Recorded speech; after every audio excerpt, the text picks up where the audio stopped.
Hi, I'm Amy Lane Litzelman with Empowering Empty Nesters.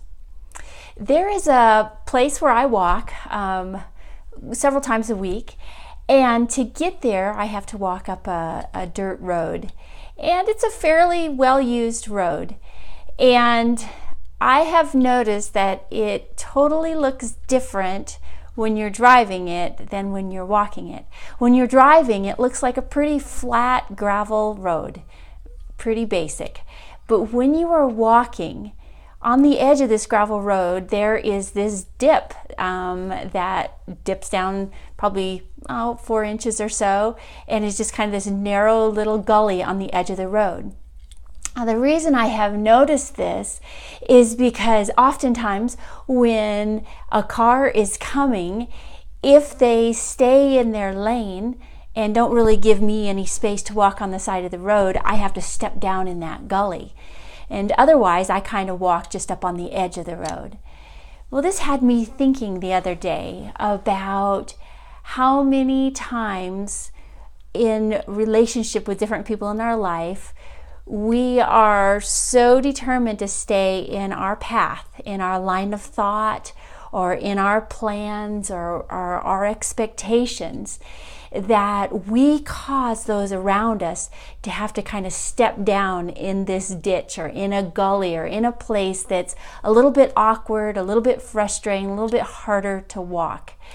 I think about as an empty nester with my husband, how maybe now that we are in this empty nest stage, I have certain expectations that might not be really realistic, especially just without conversation about it or without just sort of moving our way into it together.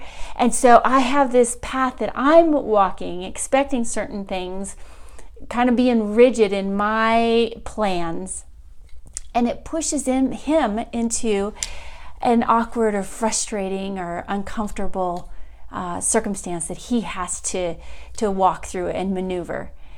I also think about our adult kids and how often our mindset and our thoughts and our plans often don't take into consideration their perspective and what their circumstances are and where they're walking and what they're doing and what's required of them right then. And so if we are determined and don't give any extra room to them, we are really pushing them into a frustrating circumstance. Now, that doesn't mean that it's impossible.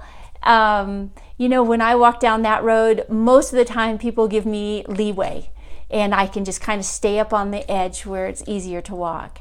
But when somebody does stay in their lane and I have to dip down into that little ditch, it's not impossible, but it just is, it's just harder to walk. It's just, I have to watch my footing a little bit more because the gravel there, it's just like walking on marbles and there's little holes and dips, but it's not impossible. And it may not be impossible for your spouse or for your kids to deal with certain issues and circumstances if we are very rigid.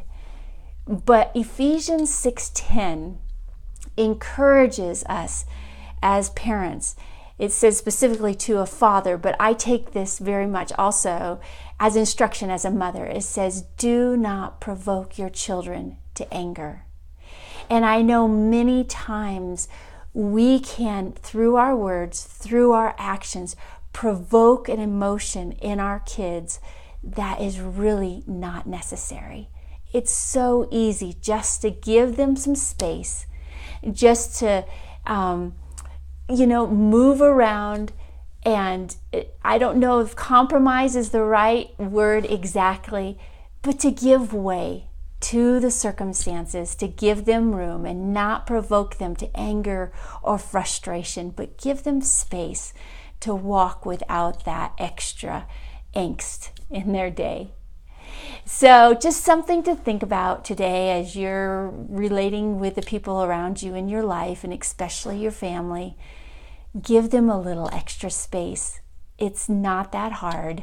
And it really does give everybody room to grow, room to deal with what's in their path right at that moment that we may not see from our vantage point. Well, until next time, I pray that your empty nest is full of passion and purpose. Talk to you then. Bye-bye.